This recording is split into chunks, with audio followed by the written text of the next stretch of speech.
The next of our Yamaha sports bikes. It's an interesting transition for Yamaha. I guess it really was the leader bike between the end of the FZR and the introduction of the R1, and that's the Thunderace. Of course, there was a 600 version of the Thunder series as well.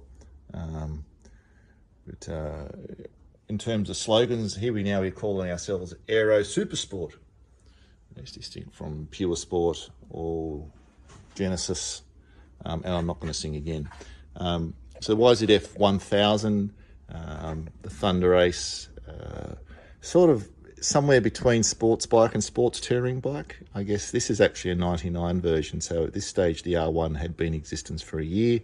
Probably had Yamaha scratching their head thinking, well, really what we're going to do with this?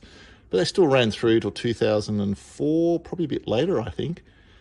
So they had a good life, more for that sports touring, someone who didn't want to quite scare themselves senseless on an R1. But very, very sound bike on the road. No fuss, no skittles, no skittish behaviour. There's your dash in there. And of course, one of the interesting things with the Thunderace is that it started to carry onboard diagnostics. So it will tell you what's wrong with it by what number it displays on the tacho. So if things go wrong, the tacho will flick around at startup and give you a message, which then of course you have to have the service manual to actually translate, or a friend on a Facebook page, which is what seems to happen. Still see a bit of carryover from the FZR in terms of the clutch reservoir and the master cylinder setups. Very similar, more in the FZR range rather than the later FZR, than the YZF and 750, and very large tank for more in keeping with its touring style, and a massive seat. I don't know if that meant that people in the late 90s had big bums or what, but a very large seat for your touring comfort.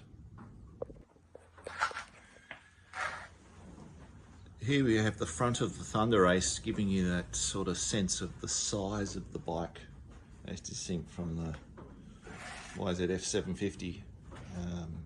Thunderace very wide. See the fairing designed to really trying to capture a bit of airflow as much as aerodynamics, getting air around the engine, around the radiator. A bit of a reminder in the front there, just in case you weren't sure what brand of bike you were riding. But that big swoopy, droopy front end with those large headlights probably give you a bit more of indication that the Thunderace line was heading more into the touring from the sports side of things, because of course now we had the bike next to it.